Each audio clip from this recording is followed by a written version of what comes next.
Hi, everyone. This is Matt McDevitt with Think Big Analytics. I'm a business development manager here at Think Big, mainly focused on sales and marketing. And today we have Douglas Moore, who's a principal consultant and architect based out of Boston. He works for Think Big, presenting today on predictive analytics with Storm, Hadoop, and R on AWS. This presentation will be recorded and will be available on our website after the end of the webinar. Feel free to ask any questions at all, and we'll address them at the end of after the webinar if we have time. If not, we'll be following up with you after as well. Now I pass it off to Doug. Thank you very much, Matt. So I will start with the agenda. This presentation will go over the project information, the background of the client involved, the project plan, the team, and the use cases. Then we'll talk about the predictive analytics development process. Then we'll get into a brief overview of what Storm is and Storm concepts. Then we'll get into the solution architecture and design. We'll begin our wrap up with describing the deployment of the solution to Amazon Web Services, some lessons learned, best practices, future improvements we would make to the solution if given the opportunity. And then as a bonus, we'll talk about storm and big data patterns that we're seeing emerge in our own experience and across the industry. Thanks, Doug. Matt? So this is our first poll. We'd love to get some interaction from the audience. So our first question here is, what big data technologies are you currently using? This is a select as many as you want: Hadoop, NoSQL, streaming/storm, other, and or none. So let me launch the poll here.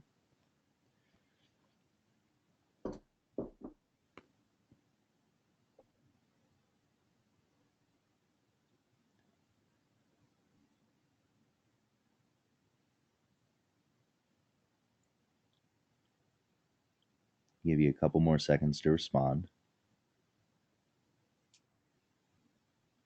Okay.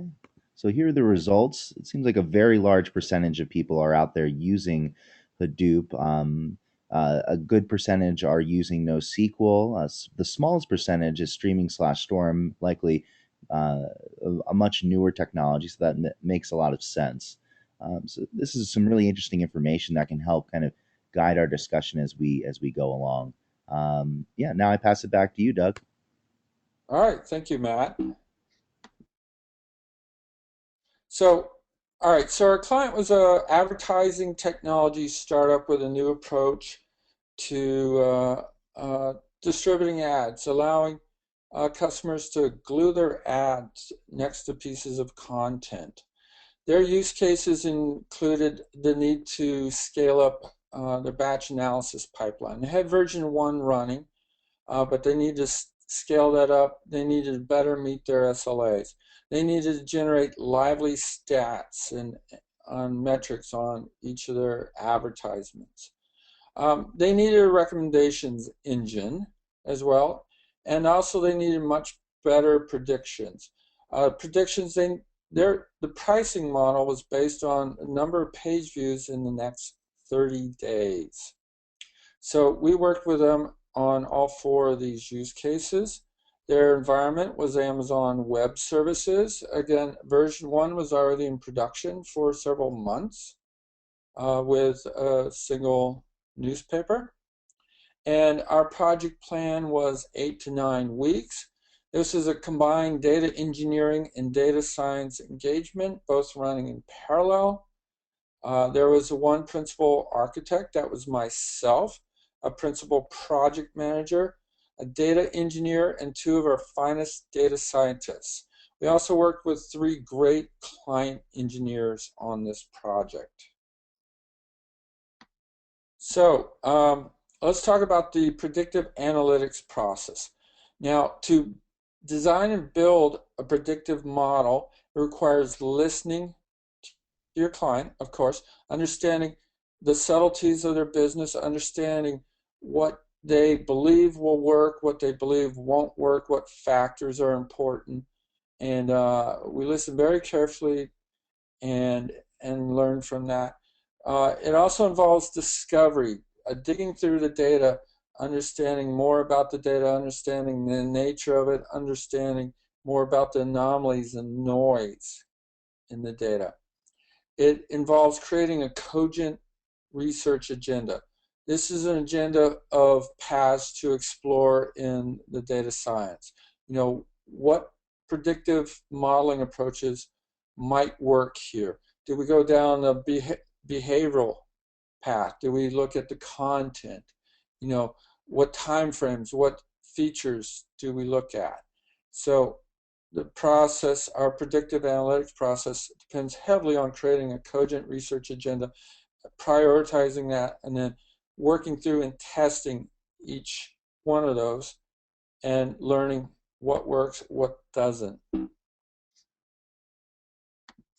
Excuse me. So next, once approach or a couple approaches are chosen, then we move into the process of building a production quality predictive model. And this development involves, building processes to clean the data, to create aggregations, to condition the data. Involves coming up and engineering a process for training your predictive model. It also involves designing and engineering a process to execute your model on a regular recurring basis and on an as needed basis here. So additional data science challenges included determining what functional forms best predict future impression counts given the data that's been received up to this point in time. What estimators are robust enough to cope with outliers in the data, such as medians? Are they better than the means of the data? This platform, this ad technology needed to be plugged into new sites. Now, when it's plugged into a new site and we start receiving data, is this data from new articles and content, or is this data from existing content? It's very important to understand that and to account for that. How do we determine if this impression is from a human or a bot? Bots, we're not really trying to predict how bots will respond to the content. We're really trying to predict what humans will do. So, and then one question is, why does this have to be real time? A lot of other ad networks provide analytics to the advertisers in batch, next day, a few hours later. Why real time? Well, they need a much better end user experience. Very important for the advertiser to view an ad and then see the counters of impressions and clicks move. It lends a great deal of credibility that the system works when you can see that responsiveness. It's very important to catch fast-moving events. Hillary Mason put up a blog post, but through her analysis at Bitly, she's a chief data scientist at Bitly, she determined the content half-life is generally measured at 3 hours. So after 3 hours, half of the impressions you're ever going to see on that piece of content have already taken place. Our clients, they needed a path to additional real-time capabilities. One example is trend analysis to recommend hot articles to their advertisers. So our solution approach was twofold. First, analyze a massive historical data set of impressions and click-throughs. Additionally, analyze the most recent past. And by combining these two approaches, we should get a lively real-time prediction of what the next 30 days should look like. So the tools involved there, we moved the historical data set from NoSQL database onto S3 of much higher capacity, lower cost, better performing with Hadoop. We set up the analysis pipeline using Hadoop. We did the data wrangling with Pig, and we use R for the math and the analytics. So on the real-time side, or analyzing the recent past, this recent past is determined since the last batch job run up until the current moment in time. So the recent past was handled by Storm and NoSQL. So additionally, for the analysis side of that, dealing with the math, we on a making these predictions on a as needed basis, we used R again because that's the language of choice for rapid prototyping coding of predictive algorithms, and we wrapped that in a web service. So this was our solution approach. So now back to you, Matt. Thank you, Doug. Here's our second poll. How advanced is your organization in using Storm and or R? Very advanced, advanced, early on, or not started? Here, I'll launch the poll now.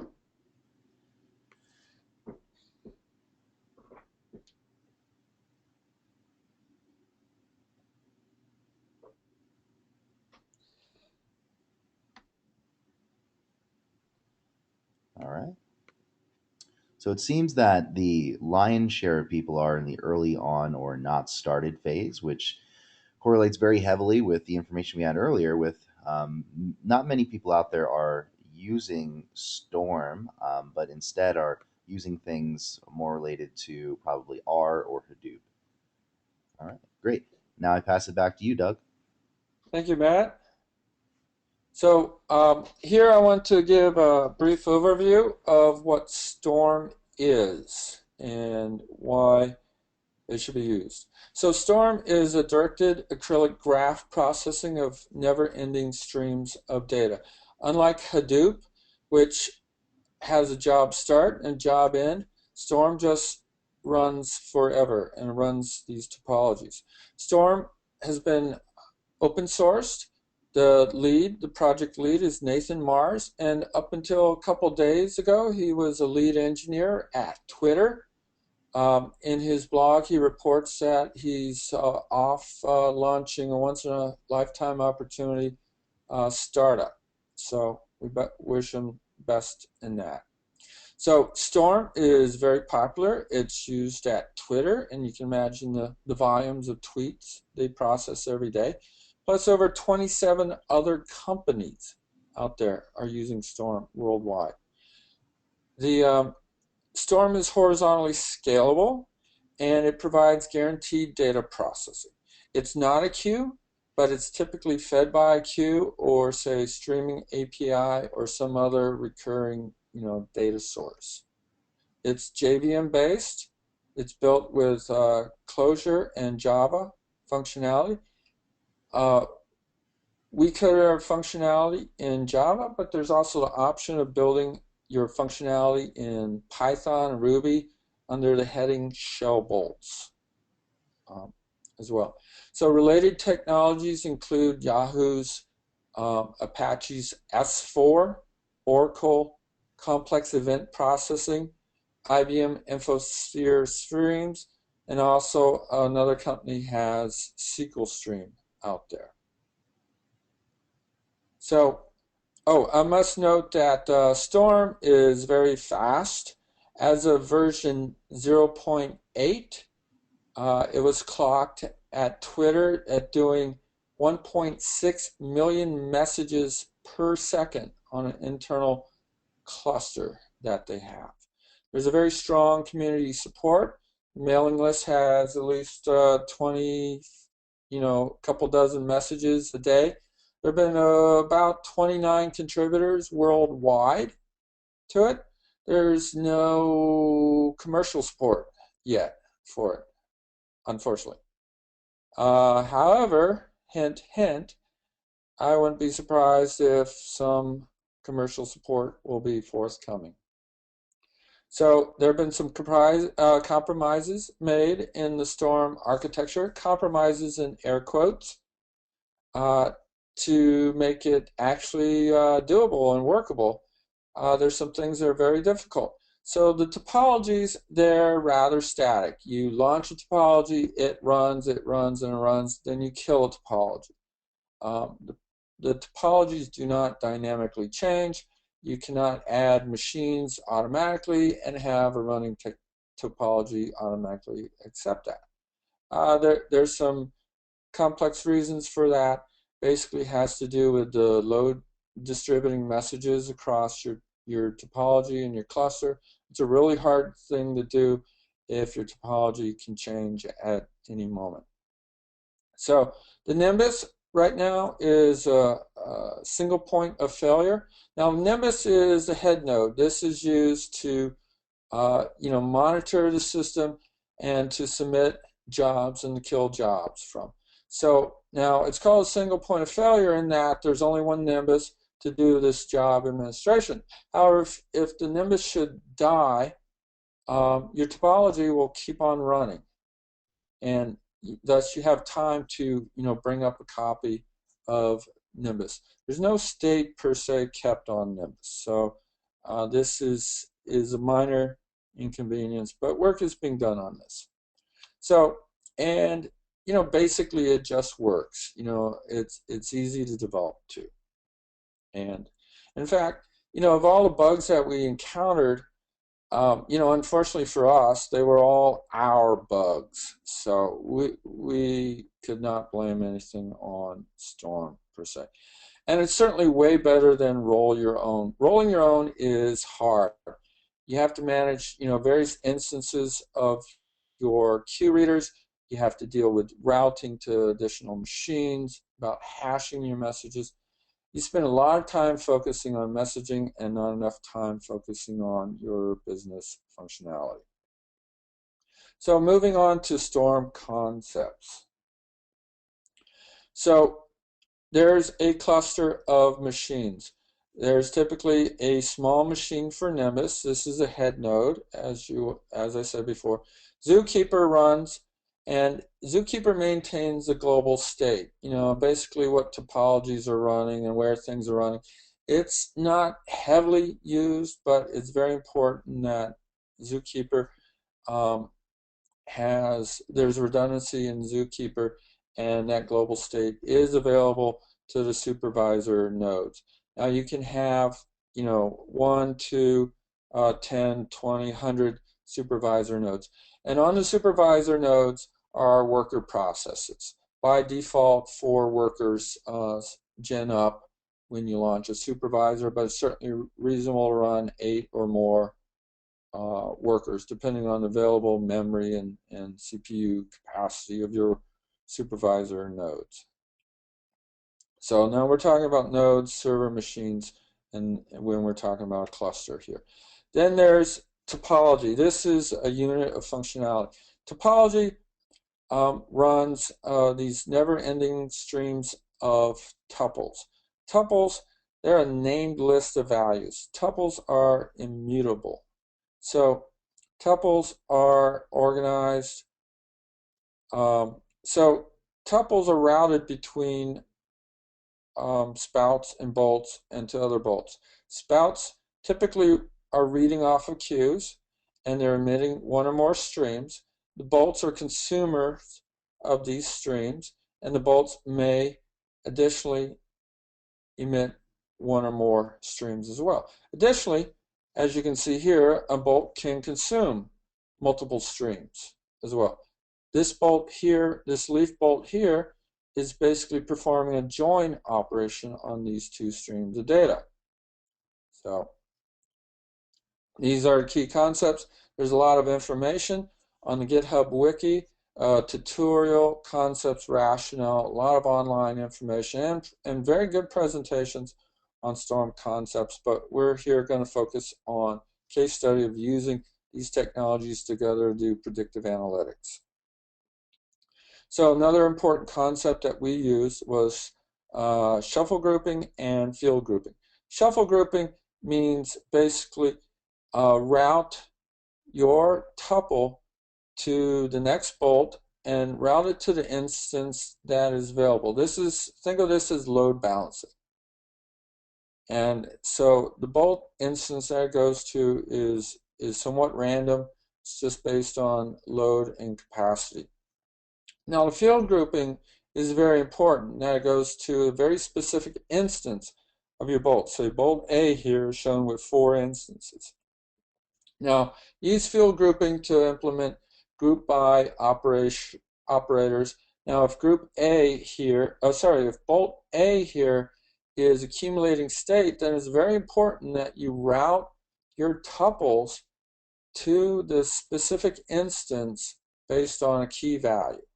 So, for example, if bolt A here is tracking accounts by URL, then you want to make sure that you route your impression to the instance of bolt A that also has that very same URL here. So additional concepts include Trident and DRPC. Trident is an abstraction on top of Storm. Trident does a couple things. Firstly is it helps you implement once and only once semantics. Storm by default implements at least once guaranteed data processing semantics. Trident will help you implement once and only once execution of your data process. DRPC is distributed remote procedure calls. DRPC will help you access the state that you're keeping in your running tuples. And you can access this from an external, say, web service and see what's your current state as of the time that it's called. So now we'll move into the overall architecture of our solution. So, excuse me a second. What we're showing here in the upper left corner is the ad serving cluster of servers. These are where the ads are being served from. Off of these edge servers, we're collecting events. These events are fed into a number of queues managed by Amazon's SQS service, Simple Queue service.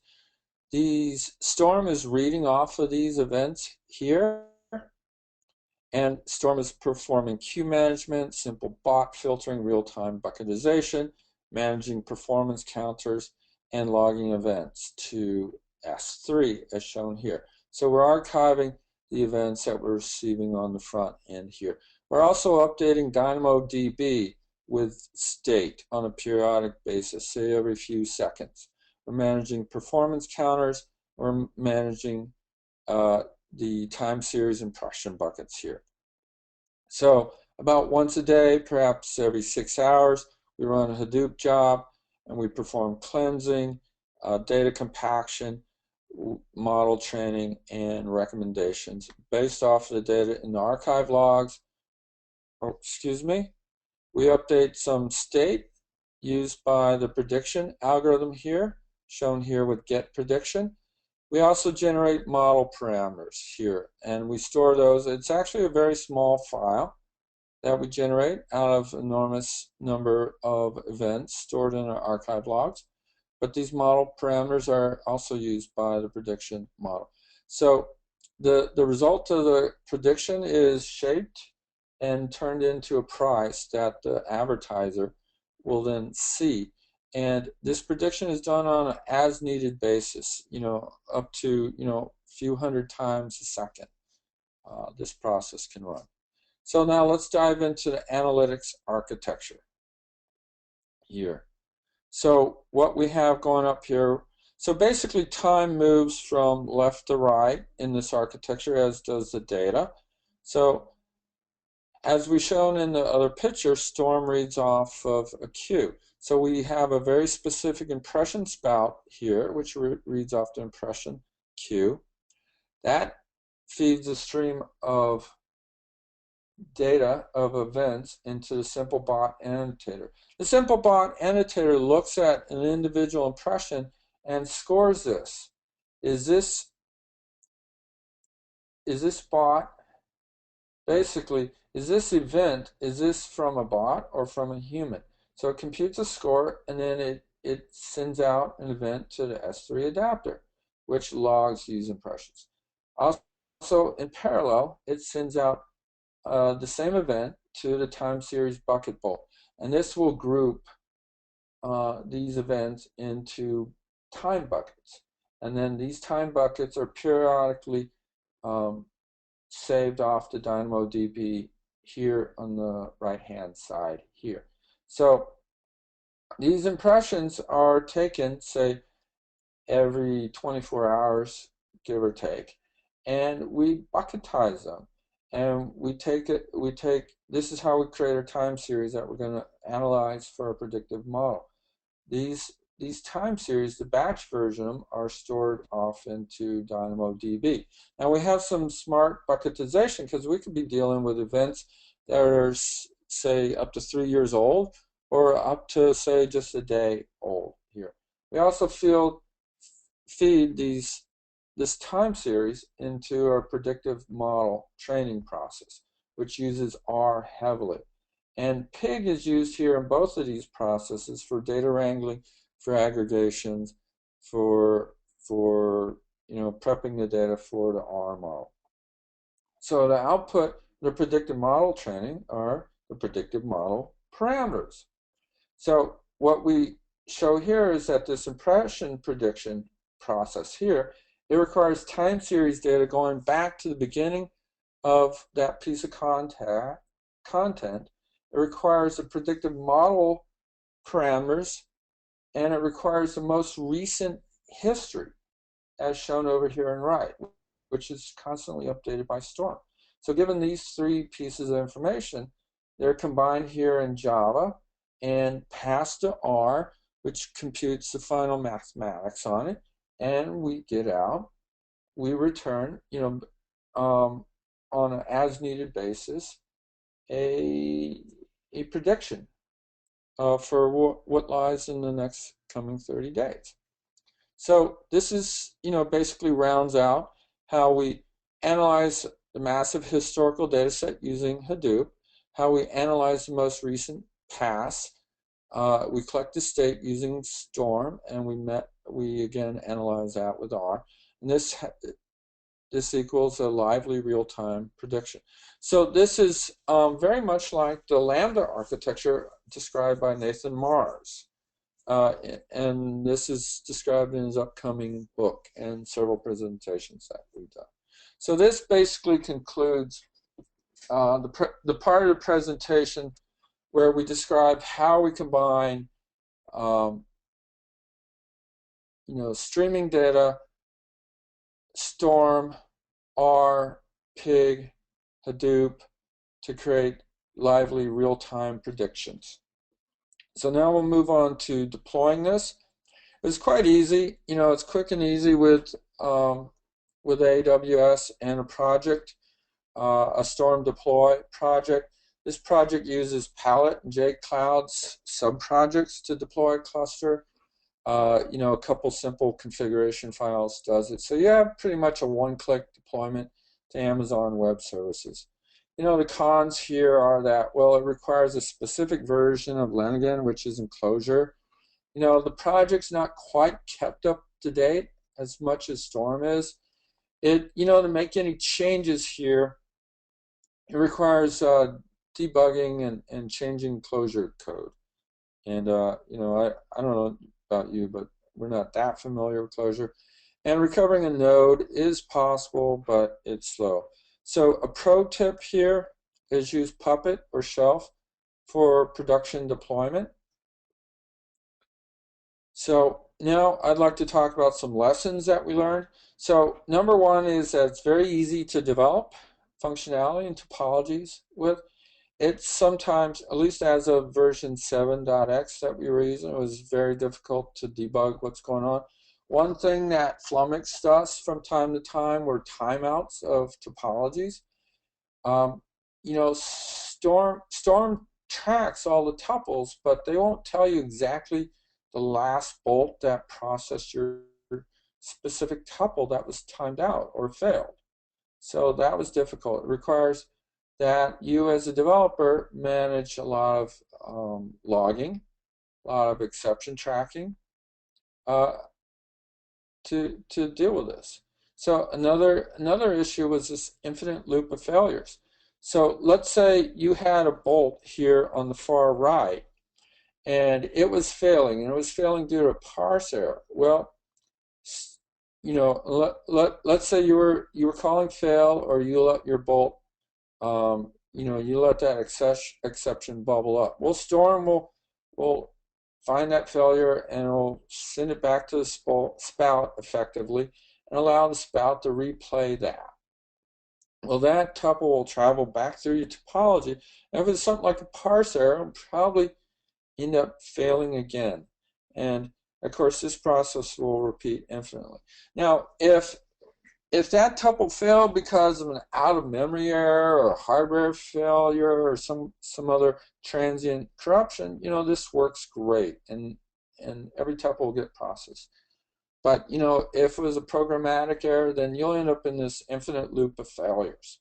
So we ended up using Memcache, or Amazon's version of Elastic Cache, to count the number of failures that a tuple had. And after 3 strikes, it was logged, and we deleted that from the queue, and we moved on.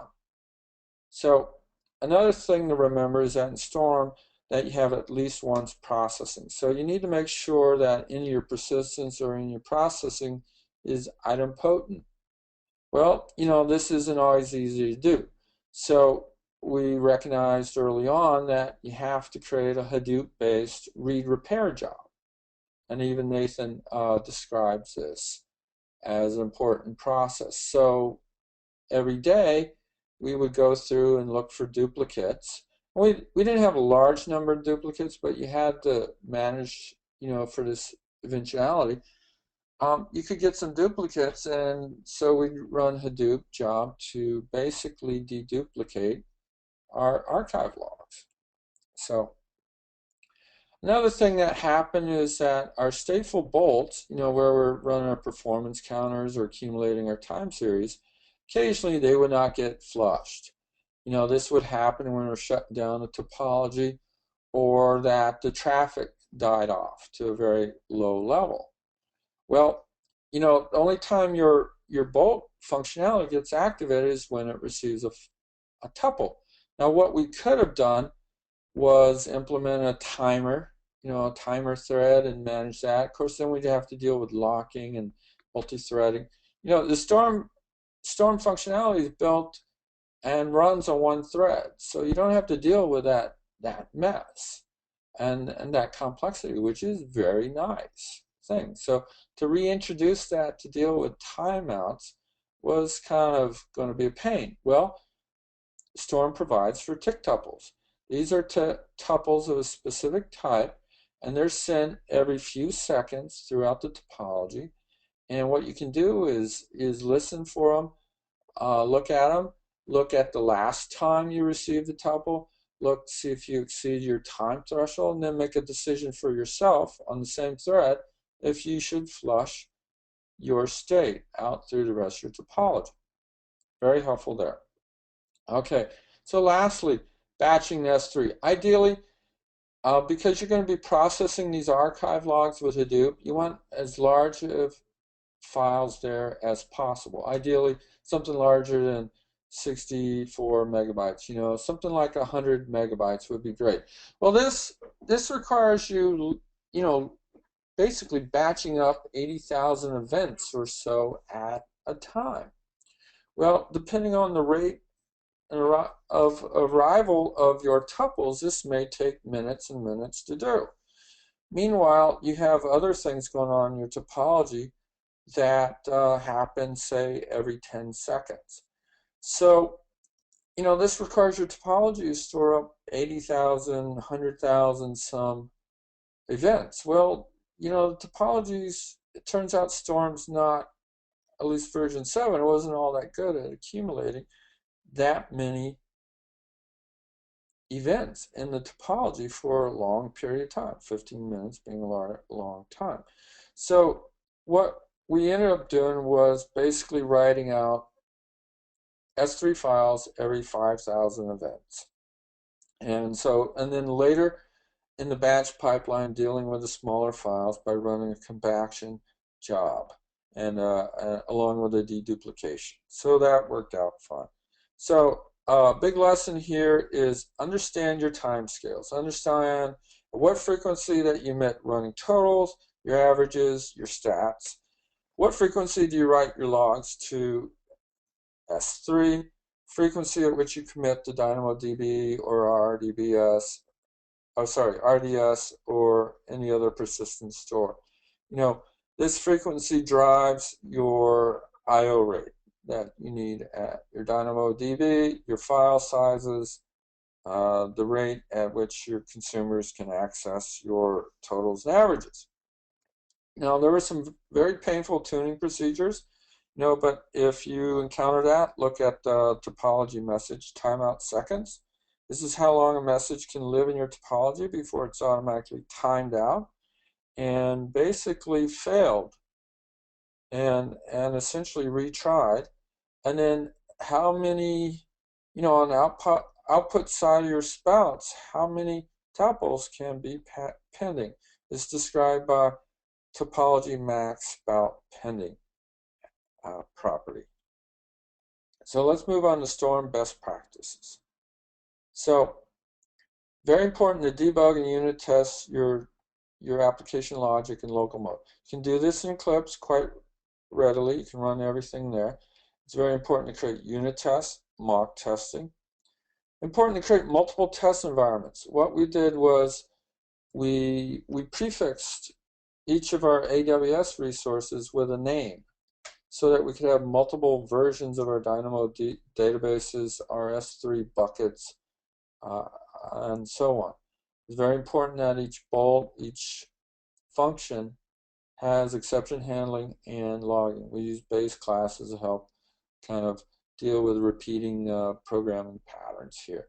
It's also very important to use metrics. Instrument your spouts and bolts, count the events going in, count the events going out. We counted the number of files being created, number of records in each file, the size of each file, for example. You're going to need this when it comes time to scale your system and also for tracking down what's going on and diagnosing problems. So now when running distributed, start small, start with a small number of supervisors, workers, and slots. This will give you fewer log files to dig through. Now, it's important to automate deployment because you want to have a lot of code, deploy, test, debug cycles. And so the faster you can deploy, the more cycles that you can get in a given day. So it's also very important to use test data similar to your production data. Because of the fields grouping, your data is distributed across your topology and your cluster. That distribution is data dependent. The state that you're managing is also going to be based on the key fields that you're routing to an instance of your bolt. So it's very important that you test with similar data here. So future system improvements, we should investigate Trident. It's maturing since we finished this project, and look at its only one semantics. In dealing with S3 small file sizes, definitely look at segmenting the topology into a separate topology just for S3 persistence. Also, we did some post-project work on looking at the fastest method and the least memory-intensive method for uploading data to S3. The incremental S3 loads, despite its using local files, appears to be the fastest and least memory-intensive. Manage DynamoDB costs and the I/O rates there. Investigate DRPC. See if we can use that to access our embedded state, a time series and performance counters, and forgo the DB cost. Another reason to use the DynamoDB, actually in our architecture here, let me scroll back, was that we could still perform our predictions based off the data in DynamoDB, even if Storm went down. So our algorithms were robust enough that if this information in the real-time bucket was a little bit stale, we still got quite reasonable solution here. So DynamoDB, this NoSQL here, was used basically to insulate the two parts of the architecture here and allow us to take down our topologies without impacting our prediction performance. So another future system improvement is definitely deploy using Chef or Puppet. Now, AWS also recently announced Ops Work, which seems to be a lot like Chef. So, and then also a very natural, normal part of the predictive analytics process is to run your first best guess in production. Get something up there quickly and run that in production and then see how that's performing over time. See if that predictive model actually performs as well as you thought it might. And then, this gives you time to develop perhaps more complex, more intuitive, better running algorithms. And these will become challengers to your champion model that's in production. See which model is running faster. Come up with a means of running both of these in production and, having a battle of predictive models and then selecting the new champion and then repeat this process over time. This is a process of continual improvement. It's a very natural process of doing data science and predictive analytics. So now we're on to our third and final question. Matt? Thanks, Doug. Here's our last poll. What big data courses are you interested in attending? This is, again, a multi-select. Hadoop, Hive/Pig, Data Science, R Hadoop, HBase, or other? Don't go away yet. We have a bonus slide for you all.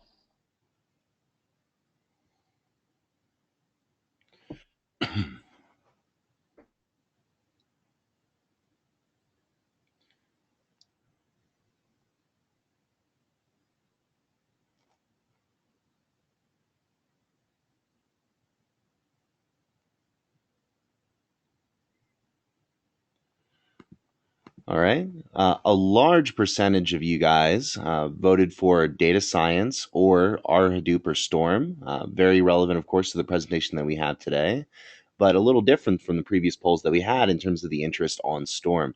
Uh, Great. Yeah. So now I pass it back to you, Doug, for some of your bonus content. Thank you, Matt. So what I want to show here is, based on our experiences at Think Big Analytics and, surveys of what's going on by other companies and how people are using Storm and real-time analytics and just big data patterns in general, start to see something that looks like this picture here. So companies are taking, data out of their source transactional based source systems, their OLTP systems, and they're pulling CRUD out of them. And when I say CRUD, I mean the creates, the reads, the updates, and deletes. They're converting this CRUD into events that they're feeding into Storm. We're also seeing users, as shown here, taking data events as they're coming off their edge servers and feeding that directly into Storm. And they're bypassing the accumulation of data into log files. And additionally, it's very important to pull data as fast as possible off your distributed network of devices, whether they be, say, storage devices or meters or, things monitoring manufacturing processes or what have you. So Storm is a very good location for implementing, parse, map, enrich, enriching these streams of data with the reference data that you have in your relational systems, filtering the data streams and distributing the data streams. Now, we're seeing people sync this data, almost always they have some log aggregation going on and syncing that to distributed file systems such as S3 for cloud-based infrastructure or their HDFS on their on-premise clusters. One can perform ETL and directly insert this into their system of record and keep that system of record up to date. Uh, Inside a storm, we showed a bit of this with our performance counters that you can track dimensional counts and push that into your OLAP system, keep that much more lively. You can pass this off to an indexer to keep your fuzzy search capability up to date. Again, we showed an example of predictive analytics, but there can be analytics just to drive business dashboards and understand what's going on with your business right now. And then additionally, you can manage subscription services and push this data out to your key business partners, as shown here. So we're starting to see these patterns evolve, and there's a natural time progression of this, from log aggregation to say some analytics and perhaps some dimensional counts or driving some dashboards. So this concludes our presentation today, and welcome any questions at this time from the audience. Excellent. Thank you very much, Doug, for the presentation. We definitely do have some questions here. There are a couple questions around the size of the input data and how many impressions you were seeing per day in this project. Maybe you can talk a little bit more about the data and the data ingestion and how much data was coming in. Great. I appreciate that. Now, so this was built to scale up to, we were using technology scale of millions. We weren't hitting that. This was a startup. So I'm not at liberty to disclose exact volumes. The message sizes, though, were about 1.5K in size, kilobytes in size. I'm allowed to describe that, but not allowed to describe the target volumes of data. Great. There are also a lot of questions around R and what type of installation of R did you use? Was it something kind of like R on Hadoop, R Hype, R Hadoop, or was it custom? Maybe just kind of speaking a little bit more about how R or what type of R program did you use and how did it incorporate with Storm? Terrific. So we use the standard R package that's available for Linux. We just installed that as is. A couple upgrades to it. We now when using it with Hadoop, we used Hadoop streaming, and so we streamed the say the key value pairs into an R-based mapper or R-based reducer, and we had R basically emit the map results or the reducer results directly. So we were not using R Hype or R Hadoop in this project as well. And so on the kind of the uh, request response basis inside the web server, we created a pool of, again, these standard R processes, and we created, I/O pipes into those processes. So we had a pool at the ready to ingest our R-based data and feed us back very quickly the results through the algorithm. So again, we weren't using some of these other more advanced packages or the commercially supported R Hadoop or anything like that in our processing. So we wanted a tight integration between our data wrangling and our based analytics. But great question, Matt. Thank you. Actually, was more like thanking the audience. We have another question here around R. Did R have any problems handling the massive historical data sets that you described in your box diagram earlier on in the presentation? Actually, no, not at all. So with Hadoop streaming, it manages the life cycle, the R process, and communication of the data to the R process. So, it was quite robust in dealing with that. Now, of course, you have to, I mean, our these processes have limited memory space, so you have to design your data algorithm, your algorithms to deal with, a process that can run on, a reasonable amount of memory in your reducer. So, you know, we take natural best practices there when designing uh, that that process. But it actually worked quite well with, the whole Hadoop streaming, and so never ran out of memory or encountered major problems in that end of the pipeline. Excellent. So this is a question more on kind of the educational side of things. How difficult is it to learn Storm? What are some of the minimum requirements to learn Storm? Just kind of speaking from an engineering perspective, what would be a good starting point for someone to know that they're ready to take on a programmatic language like Storm? Great. So, um, pretty much all the functionality in Storm can be coded with Java. So definitely having a background in Java and being able to code with that. Now, there are some examples where you can run Python and write your bolts in Python, but you'll probably, somewhere on your team, you'll need someone that understands Java. And you also need to understand a little bit about DevOps and deploying the cluster, but that's more on the administrative side. But in terms of writing your functionality, you can write it with Python. There's people creating uh, uh, a Ruby-based DSL that will run in these Storm bolts, but it also requires understanding what queues are, about concurrency, about messaging. So it requires a fair amount of technology understanding to be successful in this. But there's plenty of online documentation. Go to this. I flip back to this wiki. Start there. Fairly good documentation. There's book out. There's a number of presentations.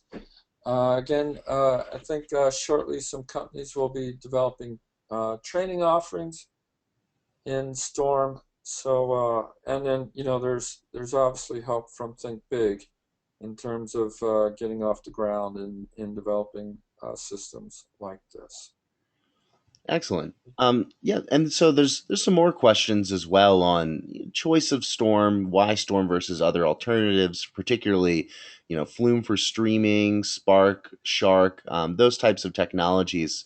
Was there an analysis phase where you looked at the different technologies, or was this more of an approach of just kind of starting off with Storm because of your personal knowledge or its proven value already existing? Well, good question. It was a combination of those two answers. So let's say, what differentiates Storm from, say, S4?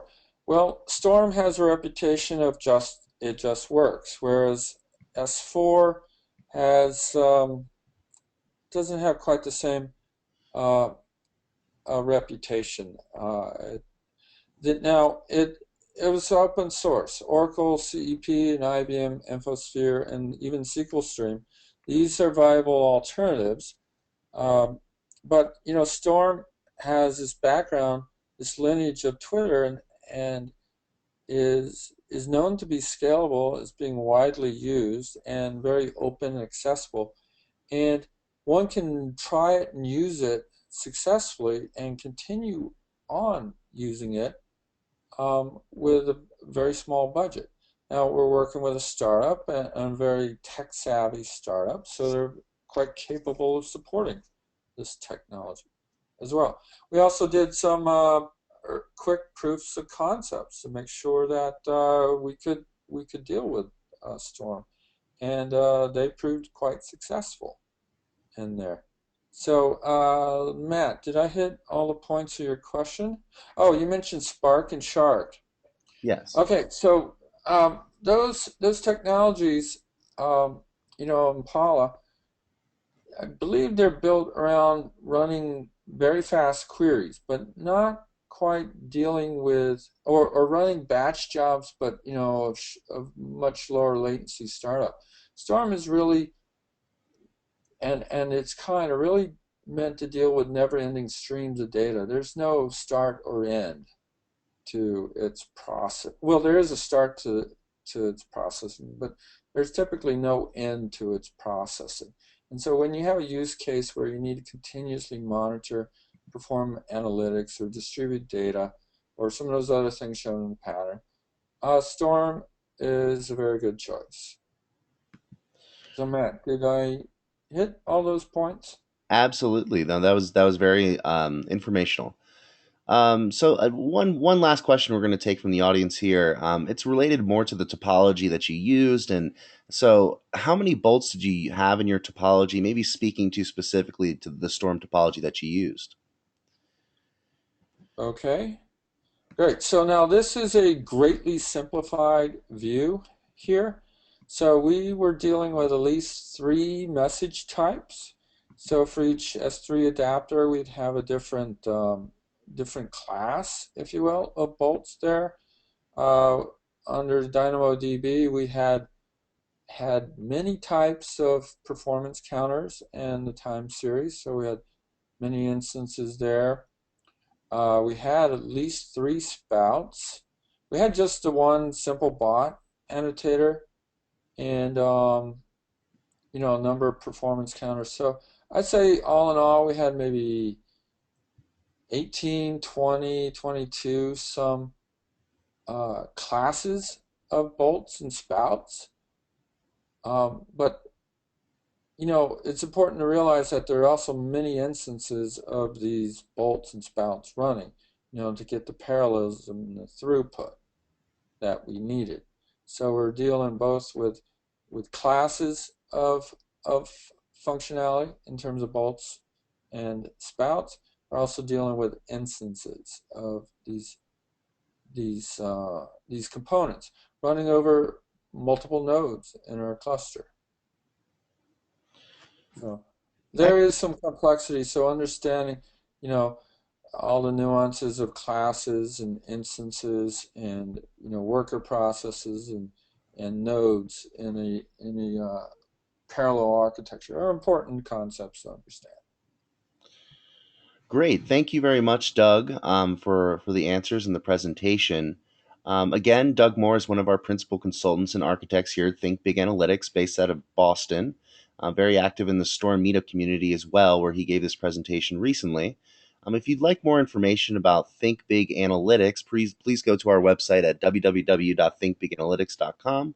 And we'll also be sending out emails with contact information and any links to our training and this webinar as well that has been recorded and can be found on our website.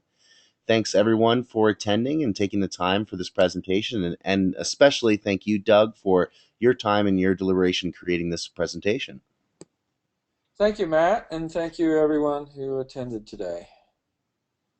All right. Thank you very much.